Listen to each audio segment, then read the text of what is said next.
G'day, sports fans. Thank you for tuning in to another episode of the Sports by Fry podcast. Coming at you Friday, Arvo. Bit delayed sit down this week with JLo. A couple of Fantas got in our way of recording the episode, but we're back before round 18 in the AFL. Plenty of fantasy stuff to talk about. Some new debutants as well. So a couple of cash cows emerging late in the season, which is very handy. A couple of important games in the context of the finals as well. How are Brizzy going to go?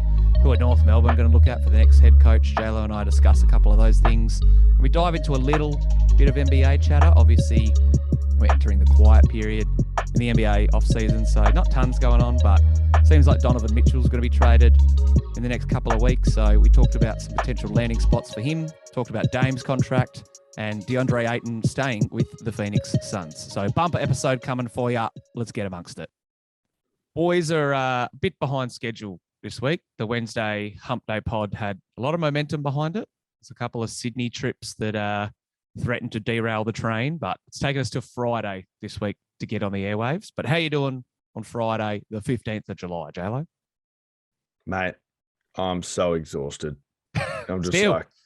haven't been able to get reset. Lots of drinking. It's been a big week. So let's see how this pod goes. Might be a little bit off. Hey, that's all right. We'll provide plenty of insight into fantasy, which, let's be honest, is what every Sportsby fan's probably here for. And a little bit of an interesting Mt Rushmore. We'll get into more basketball stuff in the back half of the Mt Rushmore pod. But, let's start with the basketball stuff because there's not a shitload going on. There's Summer League, but there's a couple of contracts that are being signed that are probably the most newsworthy items around the association. First one's Dame extending his contract for 2 years, 126 million, I think, which is just stupid money. But clearly there was rumors that he was going to bounce from Portland. Every other NBA team wanted to try and pair their superstar with Dame, but it seems like he's going to stay with the Blazers. What do you reckon is the direction that they aim in now? They've re-signed Anthony Simons. They've got Jeremy Grant. They seem just destined to be in the mix for a play-in game. I don't know if there's anything else around their roster that really excites me. The bloke they drafted, Shadon Sharp, he hurt his shoulder, so he's not taking part in any more of Summer League. But I don't know. It seems like if you got Dame Lillard, you have to pay that bloke. But where do you reckon the Blazers go from here and looking forward with Dame now tied in to the end of 2027? Look, they should pretty aggressively attack one of the guys who's on the market, like Don Mitchell or... Actually, Don Mitchell would be a pretty good fit for them because he's still got a 10-year career ahead of him. So I wouldn't mind them going after Donny. Obviously, the KD sort of factors in play. That would make a lot of sense. If they got KD, all of a sudden you're thinking they could win it, Yeah. So I would say one of those guys. Anyone else on the market right now that you can think of? No one that's jumping to mind, honestly. Now that Brad Beal signed for his money, he seems pretty content to rot away in Washington. So, there's no one. Yeah. There will be someone, but no one else yet. We've said it before that they're just buggered. They're fucked. They're backed into a corner. So, to be honest, getting Jeremy Grant and doing a few of those little moves actually works pretty well. But, they're still they're fucked. Let's be honest. Yeah. It'll help them, I guess, maximize the roster that they've got. And Josh Hart came over in that CJ McCollum trade. He's all right. I can't remember. There was another bloke that they got either through the offseason or in a trade who's will be part of their rotation. But regardless, I think they're going to max out as a bottom part of the playoff field. But if you got Dame, once you get into the playoffs, you never know. He's proved that he can steer a team as far as it's capable of going, hit some big shots in his NBA career already. But I agree. I think they're just kind of destined to sit in the spot that no NBA team wants to be, and that's in the middle. Yeah. And I think signing Nurkic again, re-signing Nurk, has pretty much said, all right, well, we're not going to be able to guard Jokic and Embiid. Let's hope we don't see those guys. They'll see Jokic 4 times because we're in their division, but they probably need to figure out a way to play some dynamic kind of small ball. I think Jeremy Grant will help with that, but yeah, Nurkic is such a defensive liability that they're going to have to come up with something a little bit interesting. They'll have to play their own unique brand of basketball. That's not this like traditional big point guard, small forward kind of vibe. Yeah. Yeah. His biggest issue has been staying on the court as well. So, yeah, they could do some small ball stuff with Jeremy Grant. That might be interesting. One team that probably won't be playing a ton of small ball because they re-signed Deandre Ayton is the Phoenix Suns. And this was a fucking weird scenario that took 2 weeks over free agency to play out. So there were rumors around the draft that he was going to be traded to Detroit. Then there were more murmurs that Indiana were interested. And then once free agency started, nothing seemed to happen. It really died down very quickly. But then overnight, Indiana approached DeAndre Ayton with, I think it was 134, something like that, over 4 years, smacked the offer sheet in front of him. And everyone's like, all right, well, I guess he's going to Indiana now. But within the space of 6 hours, Phoenix had 2 days to decide if they wanted. But they were like, yep, that we're going to match the contract. He's coming back to Phoenix, which makes me think, like, why the fuck didn't they just do it in the first place? Why, like, do all the dicking around? He wanted a max contract, which was off the dome, like 170. So they saved themselves like 10 million annually with this $134 million deal. But I don't understand the Phoenix front office. I mean, I think it's a good thing they re-signed him. I think he's still a really good player, but yeah, very strange situation if you ask me. I probably would have waited like they did to sign the $10 million less contract, to be honest. I feel like that's why they did it. Save some money. Don't have to offer him a true max, like a one-team max. And I also look at this as potential sort of salary matching for KD. That's kind of what pops into my mind. Well, now that he's signed it, he can't be traded until after the deadline or before, that like January 15th mark. It might happen, I think that'll work just before the trade deadline. Like all those blokes usually come free to be traded like 3 weeks before the deadline. So, well, but then how come you can do a sign and trade? Well, there's in that 48-hour window or in like a period of time, technically when he's like has that offer sheet and signs the offer sheet, he can still be traded in that scenario. I don't fully understand the logistics behind it, but now that he's recommitted and back on the Suns, he can't be dealt for another 3 months. Is it 3 months? But yeah, January 15th is usually the date that springs to mind. So, well, that's 6 months from now, roughly. But yeah, regardless, I see why I get where you're coming from, where Phoenix tried to save as much salary as possible, potentially instead of signing him for 170 or 150, getting him at a lower number.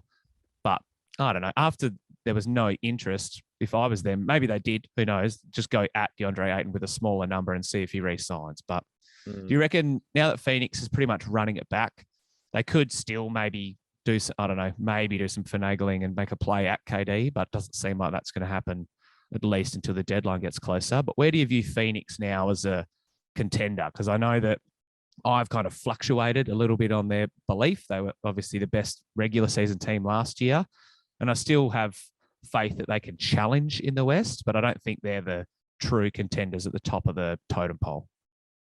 No, I think when they missed that, they missed this year. I sort of think that was them done, to be honest. Yeah, okay. Chris Paul's going to go down. Booker, look, you know my feelings about Devin Booker, but I kind of think he showed that he wasn't that guy. Like, he's not on that, whatchamacallit. Who beat them? The Mavs. So he's not on that Luka level. He's not. He was hurt as well for a big chunk of the playoffs. But I agree. It doesn't matter. In some aspects. Everyone's hurt. So I think they'll drop down to 4th, 5th, 6th kind of vibe moving forward. Depends on how Chris Paul is this year. But look, he doesn't have long left. So, and pretty much he just got tired in the playoffs. Like he just can't play full seasons. We're maybe even seeing that from LeBron at this point. Yeah. They're 35, 36, 7, 8-year-old players. Like, I think they just run out of steam come the playoffs. So maybe they'll have to manage that. But if they manage Chris Paul, that is, then they're going to not finish as high. So I think they've missed their shot. I reckon that this season coming up could almost be their last roll of the dice. Because you're right, a lot of their success will hinge on how much Chris Paul plays, how healthy. Actually, it doesn't even matter how much Chris Paul plays. It just really matters how healthy he is rolling into the playoffs. And you're right, everyone gets injured. If Chris Middleton didn't get hurt, the Bucks might have gone back to back. Who knows? So these things happen. But I think now they've re-signed Ayton and they've still got the likes of Mikal Bridges, Devin Booker, even if he is a bit of a fuckboy, he is still like a 25 to 30 point per game scorer. So, they got the tools. I reckon they'll probably finish in the top 4 in the conference, but depending on how much Chris Paul plays, like you said, will probably dictate a bit of that. The next contract to discuss is actually not even really a contract. The next offseason storyline revolves around someone we've already mentioned in Donovan Mitchell, who seemingly Utah was happy to build around after they got rid of Rudy Gobert, or that's what they told everyone anyway. But now they've retracted on that statement. They're like, you know what? If we're going to blow it up, we may as well do it properly. What's your best offer? So there's a lot of teams out there that will be calling Utah. And I think the price in these trades of 4 future first rounders and these pick swaps, it just seems to be going up and up every year. So I think whoever does make a play for Donnie is probably going to have to sacrifice some pretty heavy draft capital. But there are some teams that could move some pieces in the forms of players to make it more appealing. So if you had to think about it from an overarching perspective, where do you think, or do you think is the best team that should make a play at Donovan Mitchell? He's 26 for what it's worth. He's kind of got a bit of the, not Russell Westbrooky guy, but good stats, bad team dude, even though they were pretty good, you know what I mean? But he just reeks of that. I could see him being amongst the league's leading scorers, but getting blown out in the first round for the rest of his career. But yeah, which team do you reckon should try and secure Donovan Mitchell? I think any middling team with the right age profile. So, any team that's got stars that are between 28 and older, go for it. Because, you've got nothing to lose. You're not looking to build through the draft with the current makeup of your team. So that, the Lillard Blazers are a really good example of that. You're not going to sit around. You don't mind losing a bit of draft capital if it means you could actually win now. But you would really want you would want Donnie to put you over the top or put you right in the conversation. So I don't know if that's the case for Portland. I'm just trying to think where else. I wouldn't mind seeing him go to Charlotte. They've got their own problems going on, but at least they've got their stars. Well, at least one star of the future. Pair him and LaMelo together. That could work. Yeah, teams like that. They're the two that jump to mind. Well, I've got 4 trade packages sitting here and another wild card one that I'll throw at you. The Charlotte Hornets are on the list, so they're the first ones we'll address. So they could pretty much match salaries if you throw Gordon Hayward into the deal. He's still got 2 years and 30 mil annually off the dome. But if you give in, let's say, 3 future firsts and throw in the bloke they drafted last year, James Bouknight, straight swap with Donnie, you maybe have to throw in another salary like a Rudy Gay or something. But that's one potential deal. So if that was the package, obviously the Miles Bridges situation has kind of blown up Charlotte's off-season plans a bit, but they do have that salary cap space now. So if it was for Hayward, let's call it 3 firsts and a swap and Bouknight, would you pull the trigger for a Charlotte perspective? Yeah, I'd probably be a little bit hesitant to get rid of 3, but I guess we just saw Rudy Gobert go for 7 or something like that. So 4 maybe and 3 swaps or something stupid. Yeah, so maybe. I probably would. I think I would too. I think pairing up LaMelo and Donovan Mitchell, like you said, at least it gives them something. It might not put them over the hump as a contender, but it steps them out of the play-in conversation into who else could they beat in the top 4 of the East? So that's one potential scenario. Another team high up in the East is the Miami Heat. They've been linked to anyone who's had a trade request floating around. Kevin Durant, their name was linked to Brad Beal last offseason in the trade deadline as well. So what if you package Tyler Hero, Duncan Robertson, Nikola Jovic, not Jokic, let the record show, who I think can't be drafted until the start of August, traded until the start of August because he just signed his rookie deal. But you might have to mix someone else around to one of the other prospects to match salaries. Gabe Vincent, and then you go with 2 future firsts and a first round swap. So 3 firsts kind of, but I don't think Utah is going to have a better record than Miami. So the real pieces you're giving up there are Tyler Hero and Duncan Robertson and a couple of prospects. I'd be more hesitant to do this one just because Miami is in a position to win it. Like they got close-ish this year. And I think compromising their depth would be tricky. I don't mind it. I don't think it's a position of need so much for them. So I would actually be less inclined to do this one. I don't know how you feel about it, but I probably would pump the brakes if I was Pat Riley. Is he still there? Yeah. I think he's still calling the shots. Yeah, so I get the whole idea of, doing these 3 players for one type of deal, but you're right. Miami's depth is one of their real calling cards, and especially when you look at the other blokes they've got. Jimmy Butler didn't play a full season last year. Kyle Lowry's been pretty banged up for the last few years. So if you gut the core of your roster, let's say, and then get Donnie Mitchell, you're going to have Mitchell Bam Adebayo, Butler, Kyle Lowry. That's a pretty awesome 4. But if you've only got 2 out of those 4 on the court at any night, you're like, it's pretty dicey. Yeah. I don't think he'll go to Miami. I think they'll probably, like you said, be a bit smarter. And they've been a really smart, good team for, the better part of 2 decades. So you probably don't even really want their draft picks. Charlotte's picks are much more appealing than Miami's future first, let's be honest. So, yeah, I have similar trepidation, and I reckon they're going to be keeping all their assets so that they can keep themselves in the Kevin Durant sweepstakes. Yep. Next Eastern Conference team, and probably the team I think he'll end up on, which is no surprise because a lot of rumors have linked him to the Knicks for a long period of time.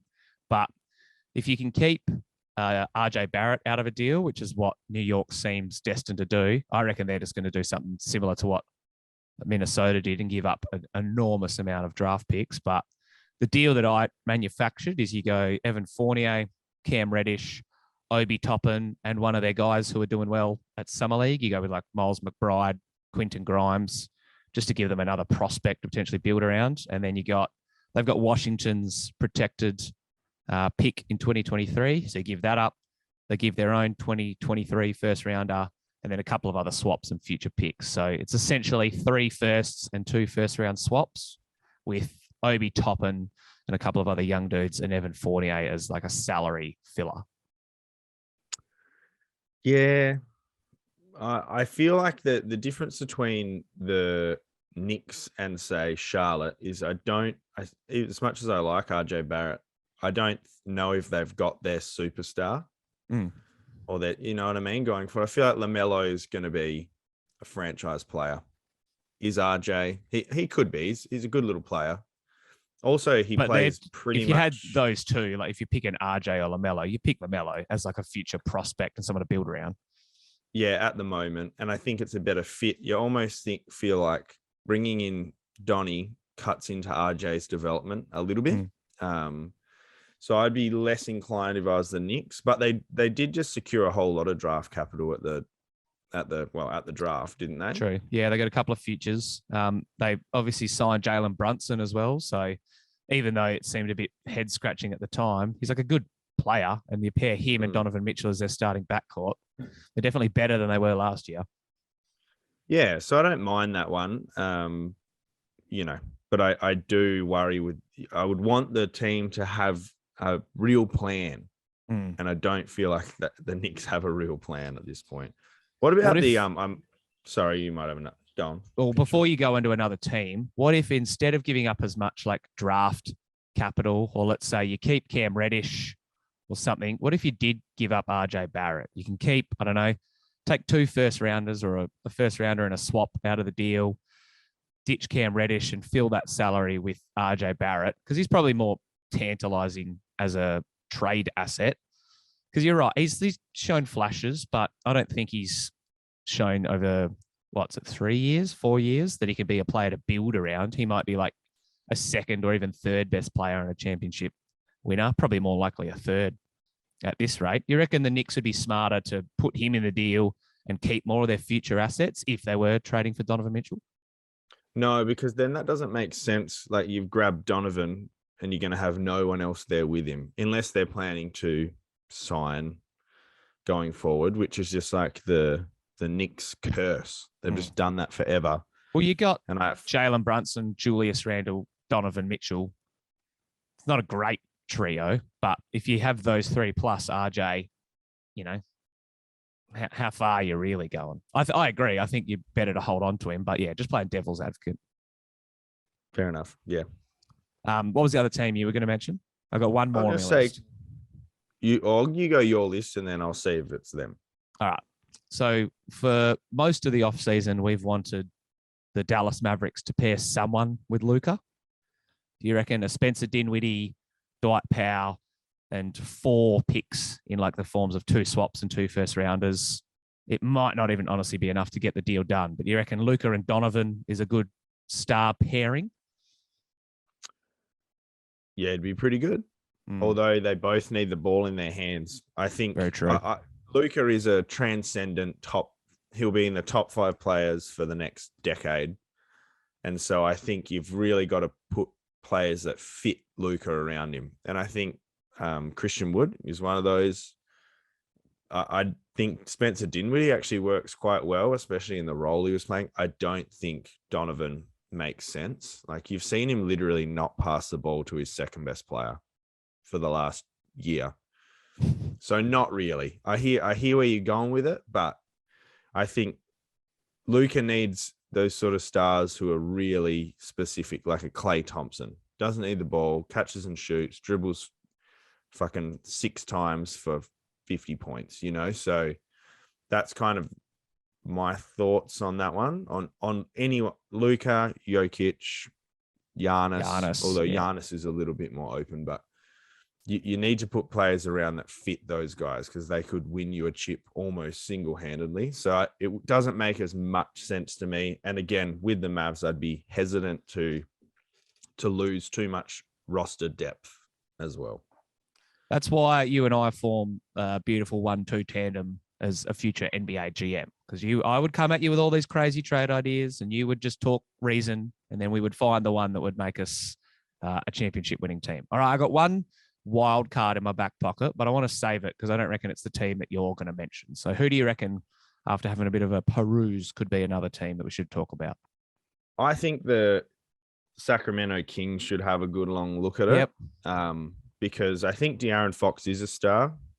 I honestly forget who else they have on their team at this point. Not Tyrese Halliburton. Not Tyrese. Yeah, shit. So they've already sort of said we're not going young.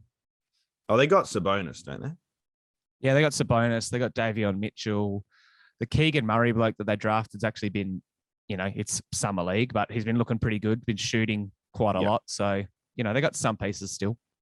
Yeah, and I like the Davion and Donovan pairing because Davion provides what Donovan cannot do. Like, he's a traffic cone on defense, Donovan. And Davion is the complete opposite. He's one of the best on-ball defenders, and he will be an all-NBA defensive first teamer. I think it would work pretty well. I don't know like how they would make it happen, but if it means giving up a ton of draft capital, they might as well. The Kings are so lost. Like, this could definitely this would put them into the playoff mix.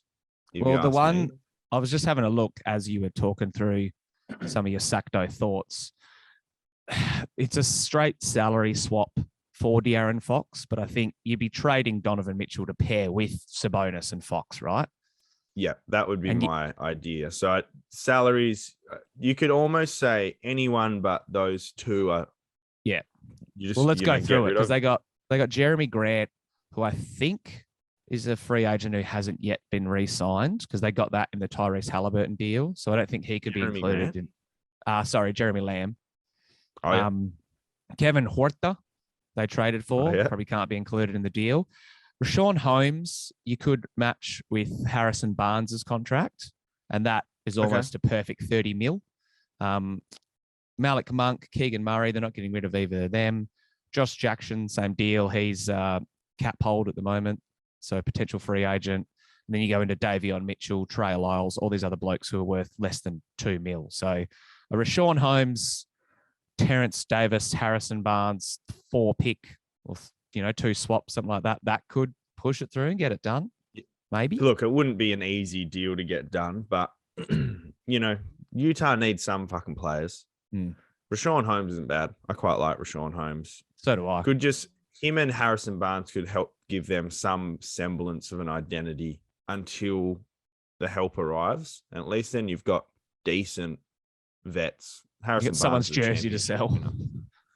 Oh, yeah. And Harrison Barnes is a championship player. Like he was on that Warriors team. He understands sort of what it takes, whether or not you think he has much going on up there. But I don't know. That if I was the Kings, I would be on the phone almost constantly. Yeah, for the next. That one could work. I don't hate that idea. If you go Harrison Barnes, Rashawn Holmes, I'm blanking at like what center they would play or what backup bigs they have behind Sabonis and him. But you know what? If you get Donovan, Fox, Sabonis, and you keep the likes of Malik Monk, Kevin Huerta, and Davion Mitchell, it's a pretty nice roster. You just need a couple of bigs. They could put Dav Mitchell in there. They could honestly add Davion. Yeah. Really. Well, they do love to trade lottery picks they drafted a year or two after they've been there. So, yep. Yeah, watch this space. The wild card that I've got is what if we facilitate a Denver Nuggets trade? They traded away the pick on draft night. What if you bring him back and you send out Michael Porter Jr. and you just have Jamal Murray, Donovan, and Jokic? There might need to be another salary cap filler here or there. I know they just extended Contavious Caldwell-Pope, so it probably pours a bit of hot water on the hypothetical. But what do you reckon? What about Donovan in a Nugs jersey? He's just not as good as MPJ when MPJ is firing. And I think the Nuggets are looking at it that way. Like, there's been a few little stretches. Actually, there's been, I think, about 700 minutes where Jokic, Jamal, and MPJ have played together. And they've got like the highest offensive rating of any team ever. And I think that would be why. Go on. Yeah, sorry. I was just going to say that would be why they push back on potential trade. Is like he can't stay on the court at the moment. So like even though he's like when he is healthy and you pair those trio together, I agree they're elite. But do you just like throw the throw the asset away and you're like, look, if he goes on to be a superstar, so be it. Don't think it's going to happen based on his health issues, but we can just get back a top 30 player in the league and really make like a title push while Jokic is balling and with a healthy Jamal coming back. I agree. It's a bit clunky of a fit as well, especially now that they've got some other dudes in their backcourt, but there's potential to make it work. Yeah, I just don't think it works with Jokic. You need the ball in Jokic's hands, not in Donovan Mitchell's hands. And it's already going to be in Jamal Murray's hands. Whereas Michael Porter Jr. is a Klay Thompson type guy. He needs to have the ball in his hands for 2% of the game. In fact, you probably want that. You probably want him spot up shooting, offensive rebounding. Yeah, it's a no from Jakey boy. That's all right. Just had the question had to be asked. All right, where is Donovan going to go then? Because let's be honest, by the time we do this on Wednesday, a deal could go through. Hell, by the time people are listening to this, a deal might have gone through. I reckon he lands in the Knicks, but what say you? Oh, yeah, the safe money would be the Knicks, I think. I hope he lands on Charlotte, though. But yeah, Charlotte is the Knicks. Charlotte or that deal we talked about through with Sacramento, that would tantalize me as a basketball fan. I'd want to see that. Yeah, the more interesting. The Knicks is just the boring fucking always happens one. So yeah. All right. From NBA trades to AFL trades, there's been a lot of rumors this week about Brodie Grundy potentially being on the move. I think that's probably just one or two rumors going out there, and then the news and the media running with it, especially the way Das Cameron's been playing. Obviously, fantasy coaches are aware that he has stepped up adequately in the absence of Grundyton, but he's contracted for another 5 years. from Collingwood's perspective, do you reckon he's going anywhere? Ooh. Well, I think this is just all hot air. I agree. But it kind of makes a fair bit of sense. They're winning without him. Like I don't think he's the player he once was. I would do it if I was Kyle. I would let him go. Personally. So he, I think before he signed the deal, there were like some rumors going around about Port Adelaide having interest. And from a ruck perspective, they're pretty bare. Like Sam Hayes played this year, but didn't go great. Scotty Lycett's been banged up, and he's probably on the wrong side of 30. They've been playing Finn Layson and Charlie Dixon in the ruck. They drafted this Teakle bloke in the mid-season draft. But what if you could do a Carl Amon's planning on departing, going back to Victoria? Let's say he goes, they then basically fill Brodie Grundy and his salary into that spot, and they give up their first rounder, maybe a couple, maybe another draft picks or another fringe player or something. But do you reckon it makes sense for Port to go chips in and try and secure Grundy? Yeah, definitely, because their window is closing. I don't know if it's closed. I think it's still open, even though they're playing but they're actually playing really well right now. Yeah, it was just that 5 straight losses at the start of the year that buried them, right? Yeah, I think they're probably 8-3 without that or something. That they're looking pretty good. And they're finally getting the cavalry back. So yeah, I would say go for it. Amon seems like he's out the door anyway. I think Collingwood wouldn't mind.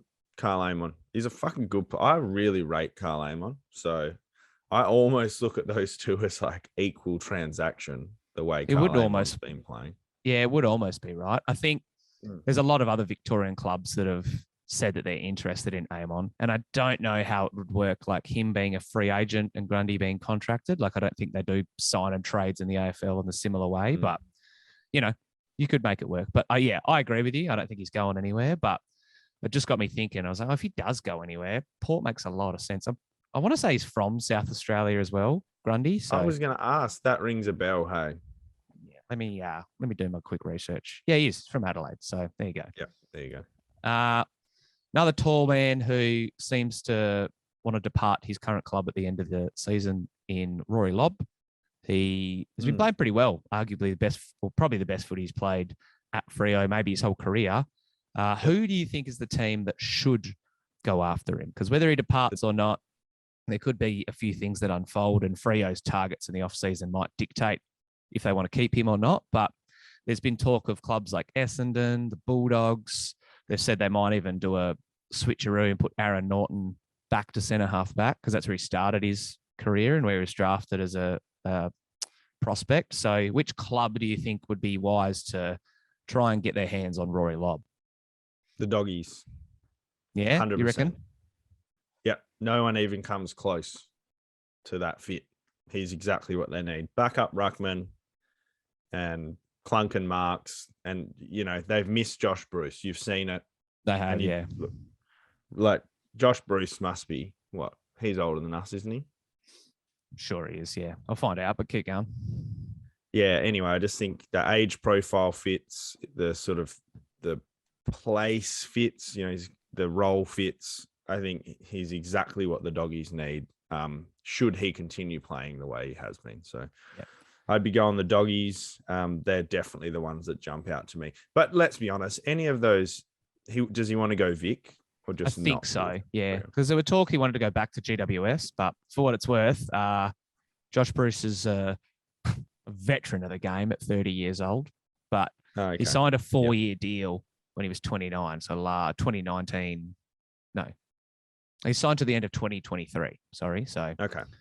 Yeah. But, he hasn't been the healthiest bloke, so. No, definitely not. But I would definitely say them. He could fit in Essendon. Like, that wouldn't be the worst thing. Wouldn't be the worst thing to pair him with Benny King at the Saints. That could work nicely. Maxi King. Yep, sorry, Maxi King. Although, and Paddy Ryder's probably not far off retiring as well. So that would wouldn't kind of shock work. me if he pulled the pin this year, honestly. Yeah, fit-wise, that works. Any of those Vic teams that are sort of floating around that position, 8th, 9th, 10th, I think would work. Plus, obviously, doesn't really make a lot of sense at Richmond based on their forward structure. You could maybe throw him into Collingwood, but then that kind of just adds more complications to the ruck scenario that we're talking about with Grundy. Carlton, I think they've got Don't need him. enough promising prospects in key forward and ruck positions. Melbourne, same. So I think it really comes down to the Dogs, or you could even maybe say North Melbourne. He could be like a pinch hitter between the two. Depends on if he wants money or he wants to challenge for a flag, I guess. But that would be like a very North Melbourne move. They're like, right, we're changing everything. We're ripping it down. We're going to get Rory Lobb, paying him $700 a year. It's like, that would just be good luck, boys. Stupid. Yeah, stupid. Yeah, there's no way they would do that. He could. I reckon he could work at Melbourne. Oh, Luke Jackson. Yeah, maybe not. Hey, just do a straight swap. Yeah. Well. But I think the doggies by a mile. Okay. North Melbourne, speaking of, obviously without a coach. They parted ways, as they like to say, with John Noble. David Noble, rather. John Noble's his son that plays for Collingwood. Dave Noble's no longer the coach. Patch Adams, he's going to be the assistant coach or the interim coach that's going to take over. But there's a lot being talked about who they should target as their next head coach. I think Alistair Clarkson is the pipe dream that probably won't come to fruition. He said that if he does step back in the ring, he wants to challenge for a flag. But is there anyone on your mind that you reckon the Roos should be targeting? There's a couple of different types of coaches. You could obviously go with someone who's proven before, go with someone like Noble, who's maybe had a spot or two and there's gone back into an assistant, or someone who hasn't yet been given a head coaching gig. Who do you reckon as those profiles they should probably be looking for? Look, if Spike McVeigh becomes available, that wouldn't be the worst. Someone with a bit of experience who's been around the traps. I would honestly be looking for anyone who's coached under John Longmire. Jesus. That would be the direct. Yep, that's the direction I'd want to go. Or an ex-Alistair Clarkson disciple who's maybe had a bit. Like, I'm trying to think of coaches who aren't coaching right now, like, the Vossies of the world last year. A couple of the ones that I've got, and I'm going to do I've been teasing it for a while, but I'm doing a how to fix North Melbourne in a certain number of steps. And I think to do it, they need to promote someone it's almost the label of like head of culture. And it's like, right, he might even be your assistant, your head coach, and then do like a successor plan like they've done in Melbourne and Essendon with Woosher and Paul Roos. Right. You could probably put Ross Lyon into that position. I think he'd be a really good fit. He seems like if he goes back into coaching, he wants to do it like full time and commit though. Swans assistants, you got Dean Cox, Jared McVeigh, Don Pike, who could be someone that fits that mold, and then a couple of other unexperienced blokes who probably don't have enough runs on the board to challenge for a head coaching gig. Yeah, but even if it's someone who's been under Longmire, isn't there anymore, kind of vibe. You know what I mean? Okay. But I'd have to really sit down and think about it. That's the direction I'd go. Someone who they don't need to have heaps of head coaching experience. Is that what it's called? Yeah. But someone who's been under a gun. Yeah, that makes a lot of sense. And like you said, if you can get a Clarko or I don't know, going back a bit, but like a Mick Malthouse disciple or something, someone that's been around the traps, yeah, that'd be a smart pick. Like I said, I think Ross Lyon would be a good target. Someone else that sprung to mind is who has he's won a premiership before and he's been under a successful franchise, Mark Choco Williams. If you get one of them. I was just going to say. Yep. Yeah, a dude like that, I reckon, is the perfect bloke.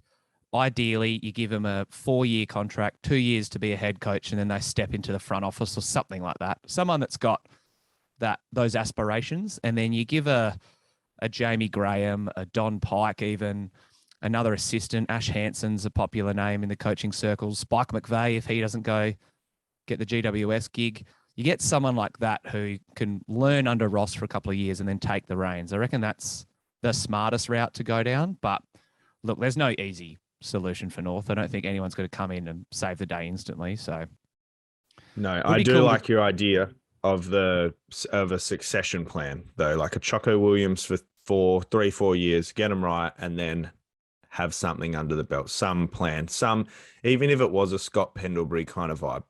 Yeah, well, you could even speaking of, you're kind of giving away the article, but one of the other steps is you need to find that type of Luke Hodge player as well. And I think what you could do is you could probably get, Sam Mitchell's another perfect example. You could get a Choco Williams and you could maybe try and bring Trent Cotchin over. I don't know if he'd want to go to North for like the last 2 years of his career, but if you offer him a payday and they start to go on the down, you never know. Dyson Hepble, he's another one who's like a good ex-captain. I haven't done a full deep dive on who fits that mold because we talked about it, I think, last week of finding that type of player. Pendle's, I don't think he's going to leave Collingwood, even if it was for a lot of money. So, yeah, they need to kind of put succession plans across the board in place, I reckon, so that they can build with that group and probably keep a lot of the roster they've got together. We've thrown Jacko Horne-Francis under the bus quite a bit already this year, but the dude might find some form in the back half of the 6 weeks and enjoy his footy again. I listened to a pretty interesting thing with Boomer Harvey, and he was talking about how he was actually talking the Todd Goldstein argument that was at halftime, I think, of one of the games they lost. And he's like, I actually like to see that from a player because he's like, wants to get better. He wants to challenge his teammates, even if it is Todd Goldstein, and keep driving those high standards. So, he's still an 18, 19-year-old kid in his first year playing at a shit show of a footy club. So there could be some leverage in trading him. But I reckon keeping him, Jai Simpkin, Davies Uniacke, you got Mackay at one end, you got Suvlaki at the other. They got okay pieces to build around if they keep targeting the draft. So agree. Yeah, that's my 2 cents on the Roos, but I'm sure they'll promote someone and it'll just all go pear-shaped again. All right. Probably. It's fantasy time. Let's talk about our trades. Let's talk about our Finally. teams. Because I tell you what, you're making ground on me. There was a point in the season where I was up 11-2, I think, or 10-2 in the head-to-head ledger. But you picked me again on the weekend, so we're sitting at 12-5 on the season. So I think you've definitely had a better back half of the year than I have. I haven't moved backwards a lot in rank, but I definitely haven't gone up. It just seems to be a couple of hundred spots in the red every week. So I'm trying to get a big dog this week. I'm finishing my midfield, and I've got a lot of possible routes to go down. I'm doing Soligo out for Josh Carmichael at this stage, and I'll talk all the rookies in a minute. And then I'm going Nick Martin up. So if I could get any player in my midfield, who do you reckon I should target? You've already got Lairdy. I would be Correct. looking at, and this is probably pretty popular this week. It would be Steele or Mills for you. Mm-hmm. But with that said, we've been talking about how tasty the Adelaide run home is. They've got Collingwood this week, I think. Is that right? That sounds right. Yeah. Yeah, they've got Collingwood this week. Ben Keys is at an absolute discount right now. And, after 10 weeks of the season, he was pretty solidly locked in my top 8 midfielders. So I would be looking long and hard at him this week, but knowing that I think he's still got a West Coast matchup in there. He doesn't have a tough matchup. There's no Geelong in there. Don't think he plays Melbourne. So Ben Keys, for the price that you could get him at and the money you could save, especially if you have a few. Do you have a few more rookies on field? One up back, maybe? Yeah, another one down back still. So if I was that to would go be Keezy, heavy on my mind. Yeah, if I was to go Keezy over Steele, it would save myself 70K, which, isn't nothing at this time of the year, especially when you're trying to do those last couple of upgrades and everyone's benches are getting to the point where you're like, oh, fuck, I've probably got more non-players than I do playing. I think there's a couple of other routes you could go down. I have looked at Steely and Mills, and I'll be honest, Steele and Keys are the two that I'm tossing up between, but smack bang in the middle of those two price-wise is Zachy Merritt, who's in red-hot form as well. So I think it's those three. I think if anyone else is in a similar position, you're trying to get an upgrade this week, you probably have to get Laird if you don't have him. Brayshaw would be another popular one, but Freo do have some tougher games to close the season. But if those were take Millsy out, I don't know why, but I just can't pick Cal Mills. Maybe it's because he had that 50-odd a couple of weeks ago. That's still in my mind. But if you had those three, we got Steele, Merritt for about 30K cheaper, and then Keys for about 40K cheaper from that. How would you rank that trio as trade targets? Oh, Keeping look, all the factors, like you've said, run home, price, and all that in mind, who do you reckon is 1, 2, 3? oh shit, I'd have to look at the other boys' runs home. Like who've the Saints and the Dons got? Can you Well, tell me off the top? I had a little bit of a look at the Saints one. So he's got the Bulldogs this week, does Jack Steele, obviously tonight. And I think they're the hardest team for midfielders to score against. Didn't stop Cal Mills from chopping up last week, but usually their midfield stops other fantasy players from going off. Then he closes the season with West Coast, Hawthorn, Geelong in Geelong, and then 2 games at Marvel against Brisbane and Sydney, who at that point will probably be fighting for spots in the bottom half of the 8, or for Brisbane's sake, the get into the top 4. So they probably won't be cruisy runs, but it's a tricky-ish run home. And then Zachy Merritt. What about the Dons? He's got Gold Coast this week. Then he goes Collingwood, North, GWS, Port Adelaide, Richmond. Well, from those, I would say not Steele this week. So Merritt or Keys. I've got Zach Merritt. So, I don't know, maybe that affects how I see it, but I would say I would still go Keys, honestly. Yeah, see, I keep looking at Steele and I'm like, oh, it's the bloke that's had, back-to-back 120s, and he's, he was one of, if not the most expensive player going into the year with Tuke Miller. He's got like the tackling machine to become a fantasy star. Yeah, I don't know. It's a tricky one, but I agree. I think I would honestly, even though they've got the Dogs this week, still have Steele right up there despite his run home. Oh, but totally. I think if I'm ranking them, I'm going Keys, Steele, Merritt. Not by a lot, but the run home factor and that extra 70K will probably help me get another rookie off the field next week. And if not, I might just do a bit of a rookie shuffle, double downgrade, get some cash, and then go balls out the following week and get another gun down the back line. But that's enough of the large fries and Coke. What's the Quisblorken boys looking at doing this week? Yeah, look, I've got no rookies other than Dacos on field, who I'm not really counting. Got Timmy English and Rowan Marshall in the ruck spots who are going really well. And Darcy Cameron is the other one. So I guess there was 3 blokes I was looking at. It's either trade Dacos, which, I feel pretty good with him going up against the Crows. I feel like he can probably get his 78 break even, and then he'll be 720 plus moving forward, which gives me a lot of wiggle room.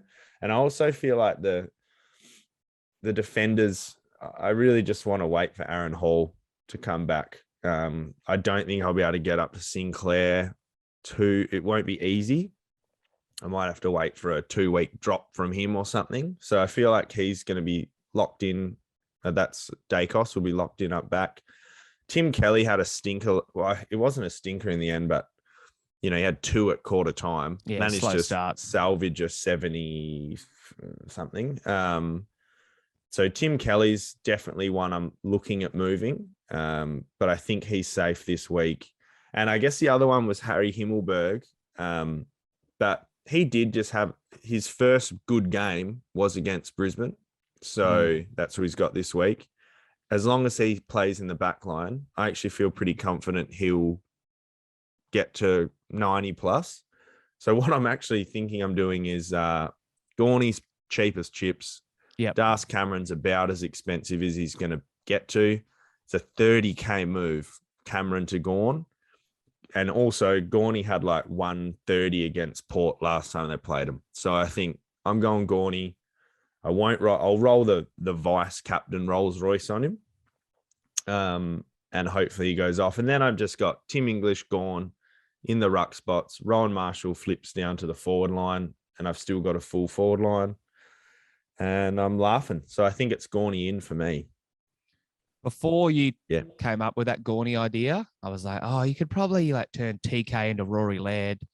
That's a nice move. But for the sake of 30K to swap Das and Maximus, I think I'm probably going to cling on to Das. Well, I might honestly, if Grundy comes back next week, have to address that. But yeah, I think while you can, if you've got that potential, I agree. I reckon Gorn's going to go gangbusters this year. Just last week, we were talking about who's going to score the most points as ruckman to close the year. and I picked him. So I don't think it's a bad move at all. And you already got Jai Cully in your team, don't you? I do. I'm actually, as you were saying, the whole, more not playing than playing. I only got 2 bench spots not playing. So really, I'm feeling, because I'll bring Carmichael in for I forget now where my trades.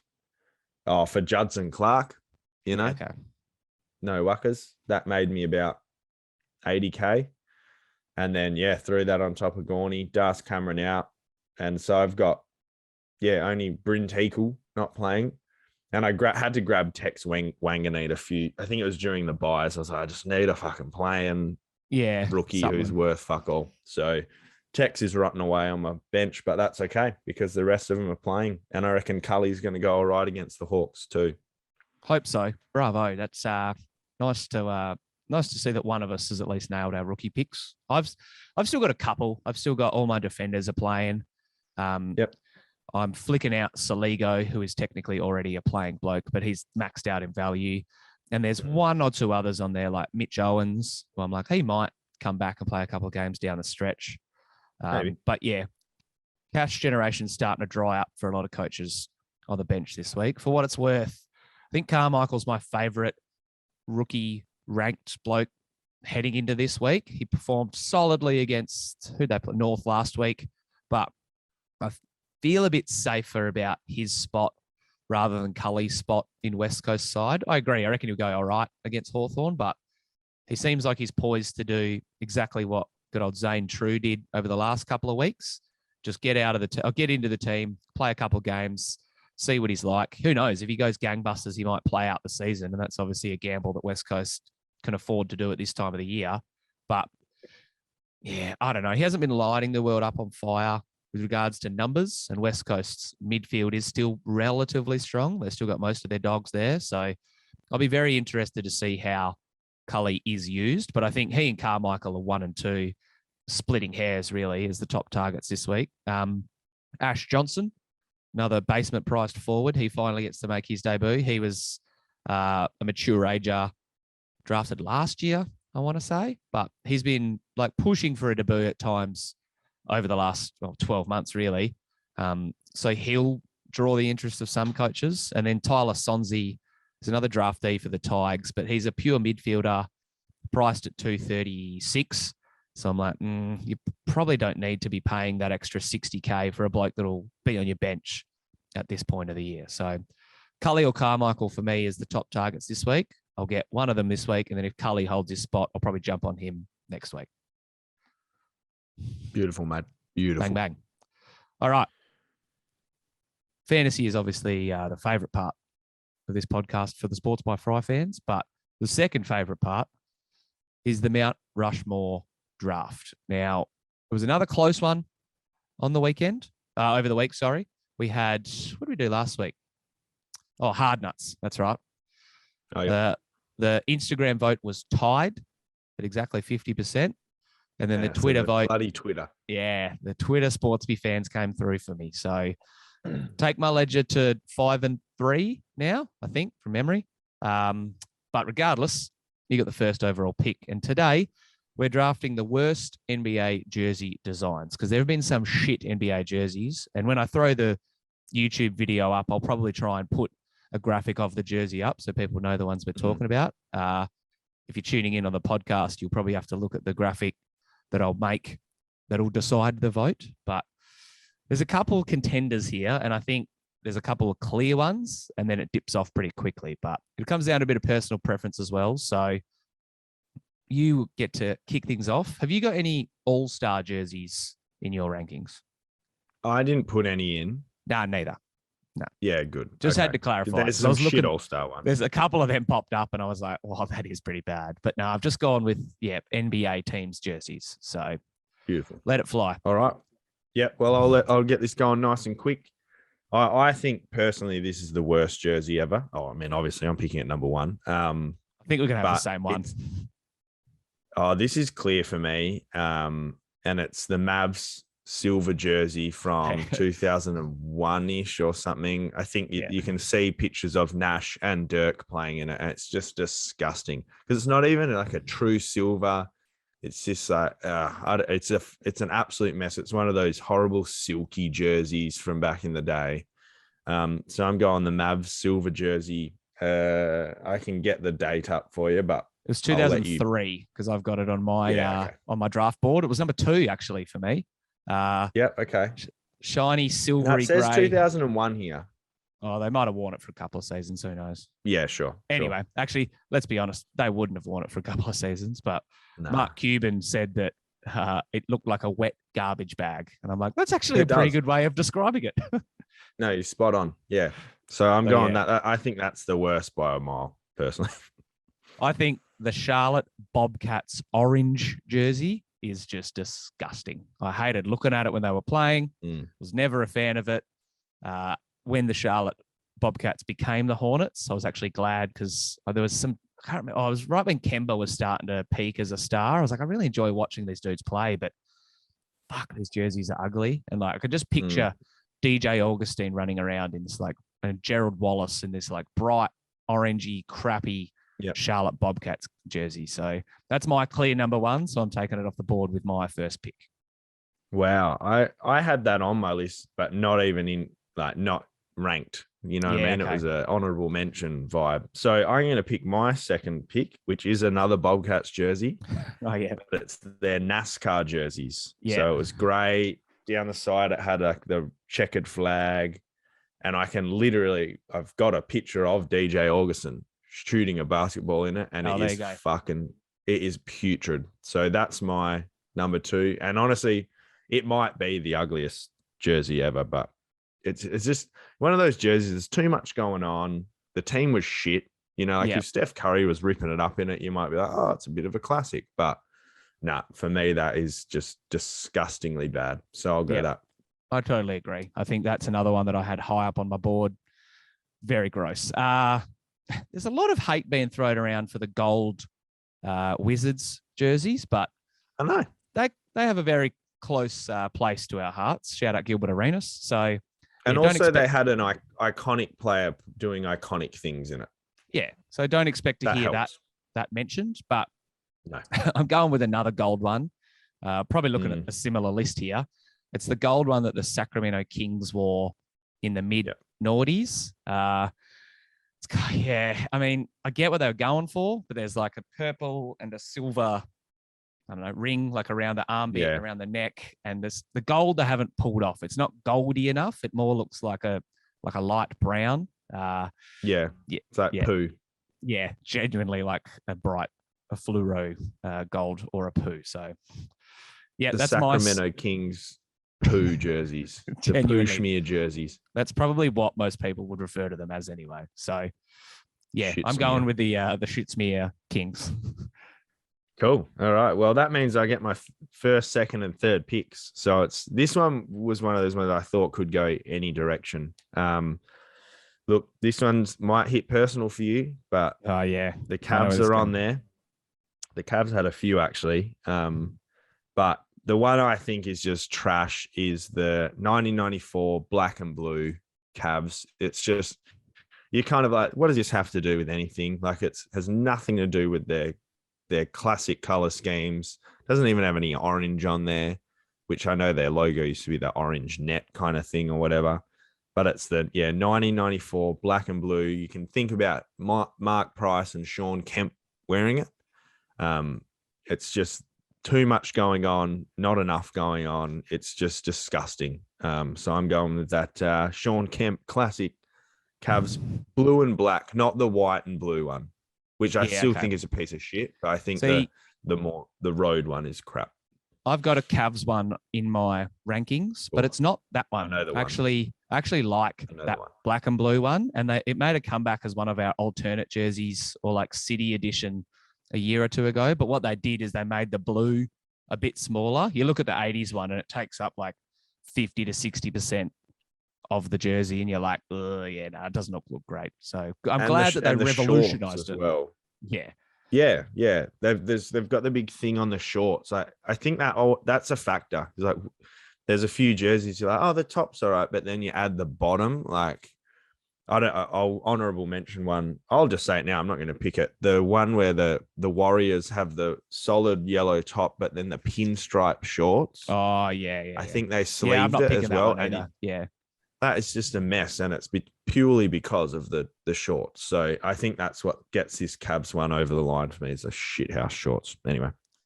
Yeah, not great. There's a couple I want to pick here. There's one. Who have I got? I've got the Charlotte. I've got Sacramento. I think I'm going to go with the one that the Washington Wizards wore as their like alternate red, and it had like the white stripe, but not just like, a stripe or different colors. It then like twisted and went around the body. That was yuck. Like it could have kind of worked, but yeah, no, it was gross. So you're thinking the red one that John Wall and Brad Beal wore. So on the sides, it came down and then hooked around to the left or right. Yeah. Is that what you're thinking? Like went down across the body. And yeah. Oh, maybe I'm thinking of a different one, but there's another beautiful example, if it's the one I'm thinking of it goes onto the pants.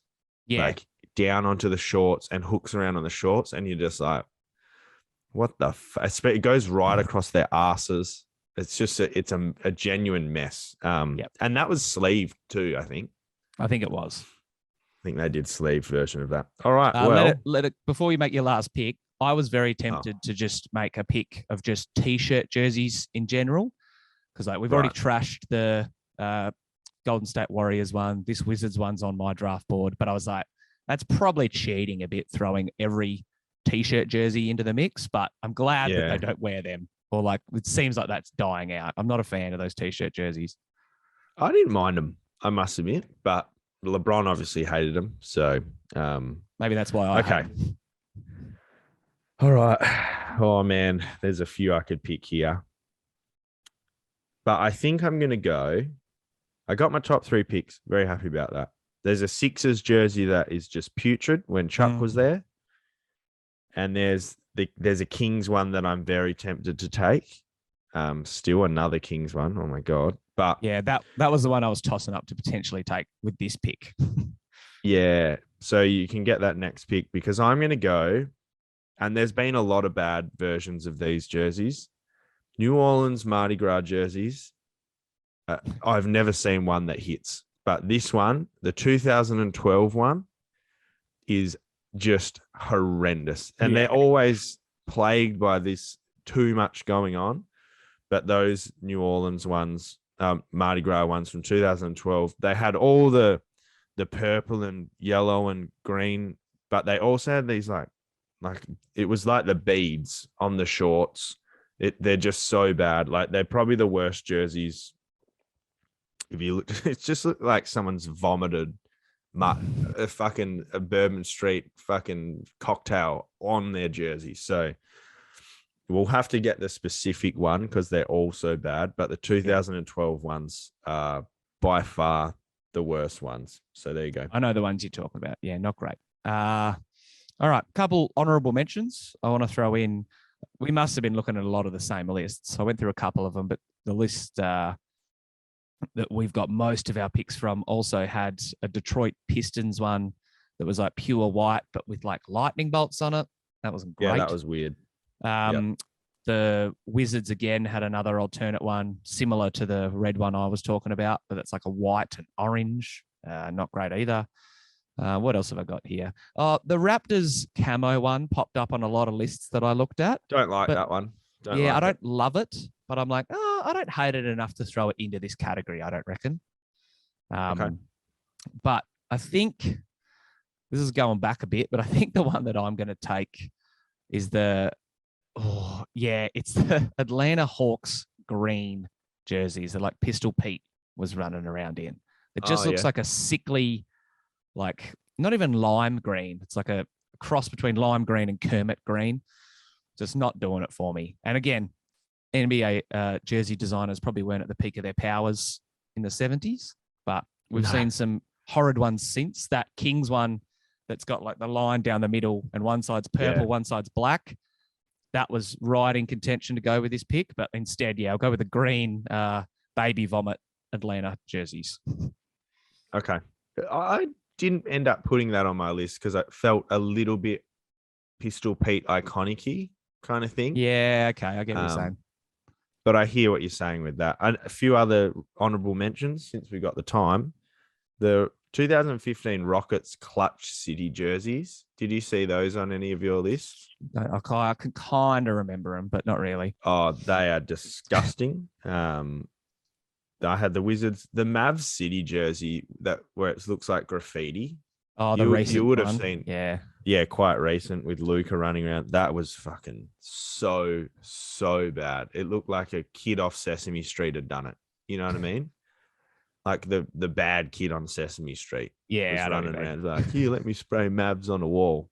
And I sort of mentioned it. That Sixers one with Charles Barkley, which is very similar to that Detroit one you just mentioned. Almost the exact same thing. Just not enough, but too much going on. That's always the way it is, right? It's just too much, but not enough. Yeah. They put too much on the jerseys, but it's like the wrong too much. But I think as an NBA community, they've definitely grown, and there's some pretty good City Edition jerseys now. More often than not, when I see them, I'm like, I like most compared to I hate most. I would say there's more that I enjoy seeing. So, they come a long way since trialing bright red and orange, and like the ones that the Knicks wore on Christmas Day that were just all orange a couple of years ago. Yeah, they were gross as well. But all right, another draft in the books. This one will be interesting because when you pair these 8 shitty jerseys in an Instagram graphic, I don't think there'll be many people that'll look for too long. So hopefully they can get enough eyesight in to cast their vote. But we'll have to click back in Wednesday and find out who's the winner. Yeah, bloody oath. Who'd you say you're going to... surprised how often the Hawks Mutombo jersey popped up? Yeah, there was a couple as well. I kept seeing the purple Raptors ones in there, and I was like, how dare you? They're like iconic, similar to what you said with the gold Gilbert one. Like that is just like synonymous with the Raptors becoming relevant and Vince like at the peak of his powers. So like Green you can't Bucks really throw one. them in there. Bucks with the deer buck on it. I like that. I've got one of them with Brandon Jennings on the back. Yeah, exactly. Yeah, you have that jersey. Yeah, exactly. Yeah. All right. Who are you VCing and seeing again rolling into the week? You did say you're going on the max, but who's your backup plan? I think I'm just going to go Took. No one else really jumped out at me, honestly. So I don't have any Crows. I would go either Keys or Laird against Collingwood because they always give up a big score. Don't have any North Melbourne midfielders going up against Richmond. Don't have any Richmond midfielders going up against North. So, I think I'll just back Took in. He's got the Dons, the very last game of the weekend. So, nice way to ride. You can't really go wrong with Took. Yeah, who are you going? I love to just do a Friday night, throw the V on someone. And I've got English. I could potentially have Steele, McRae, Dunkley, but I think I'm just going to go with a real safe V on Andy Brayshaw, C on Rory Laird. And like one of them's bound to get me a score I'm happy with. Hopefully it is Brayshaw, so I don't have to worry about it. But bloke that's averaging 130 in his last 3 games, I can't be too unhappy if I set the C on Rory. Oh shit! I just realised Melbourne plays an hour before Gold Coast, so I actually can't do that. I'll figure it out. Yeah, you make it work. Hey, just go straight with Took. Just don't even worry about giving a vice captain this week. Yeah, just don't set it. All right, let's see if I can go 13-5 this week. It'll be nice to get another win on the board. But we'll be back next week. Suss it all out. Talk fantasy. Doubt there'll be more basketball relevant stuff to talk about, but who knows? Donovan Mitchell might have found a new home. Bloody oath. Good luck, Donnie. Right. You prick. You prick. All right, thanks for sitting down, J-Lo. We will catch you next time.